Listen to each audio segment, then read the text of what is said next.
श्रीराम जय जय राम। भाव असल्याशिवाय परमार्थ होत नाही। प्रपंचात जसा पैसा लागतो त्याप्रमाणे परमार्थात भाव लागतो। प्रपंचात पैशाशिवाय चालूच शकत नाही। परमार्थही भाव असल्याशिवाय होत नाही। जसा तुमचा भाव असेल त्याप्रमाणे तुम्हाला देवाची प्राप्ती होईल। प्रल्हादाला खांबातही देवाची प्राप्ती झाली, तर नामदेवाने दगडाच्या मूर्तीलाही जेवू घातले। तुम्हा सर्वांना गोपीची गोष्ट माहीत असेलच। त्या गोपीला श्रीकृष्णाला जेवण घालायचे होते, पण तिचा नवरा तिला जाऊ देईना। त्यावर तिने सांगितले की हा देह तुमचा आहे, परंतु मनावर तुझा ताबा नाही। असे म्हणून ती त्याच्याजवळ देह ठेवून श्रीकृष्णाकडे गेलीच की नाही। त्याप्रमाणे आपण परमार्थात भाव ठेवणे जरूर आहे। पण असे आपण नुसते म्हणून काय उपयोग?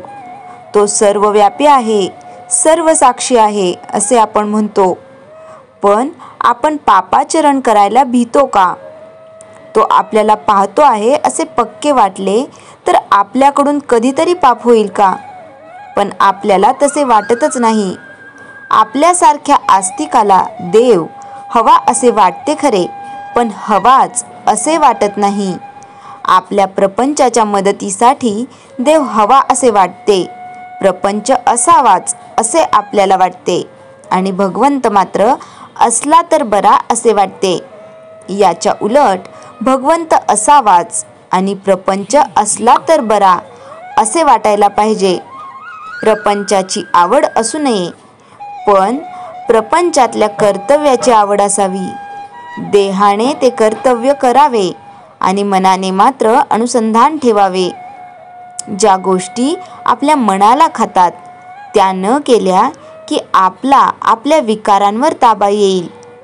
भगवंताच्या देखत आपल्याला करायला लाज वाटणार नाही अशीच कृती आपण करावी। ज्यांना व्याप आहे ते लोक रडतात, आणि ज्यांना व्याप नाही तेही लोक रडतात। मग सुख कशात आहे? पैसा सुख देतो का? पैसा मिळवणे कठीण, मिळाला तरी तो कायम राहील त्याची शाश्वती नाही। पैशाप्रमाणेच इतर सर्व वस्तूंची गोष्ट आहे। सर्व सुखी असा प्रपंचात कोण आहे? प्रत्येकाचे काही ना काही गाऱ्हाणे तरी आहेच। प्रत्येकाला आशा वाटते की मी उद्या आजच्या पेक्षा सुखी होईन। तो कधी पूर्ण सुख होत नाही, त्याचे गाऱ्हाणे कधी संपत नाही। प्रपंचातल्या सर्व वस्तू नाशवंत आणि दुःखरूप अशा आहेत। म्हणूनच प्रपंच असत्य आहे हा अनुभव प्रपंचच देतो। त्या अनुभवाने प्रपंचात जो आसक्त होत नाही तो सुखी, अनुभव विसरून जो आसक्त होतो तो दुःखी। दुःख समजुतीमध्ये आहे, सुख भगवंताचे होणे हीच समजूत तेवढी खरी आहे। श्रीराम जय जय राम। चैतन्यवाणी। प्रपंच अनासक्तीने आणि आनंदाने करणे हाच परमार्थ। श्रीराम जय जय राम।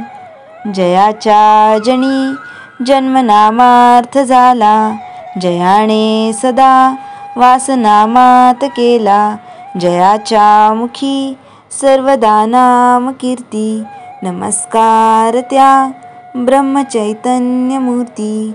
श्रीराम जय जय राम।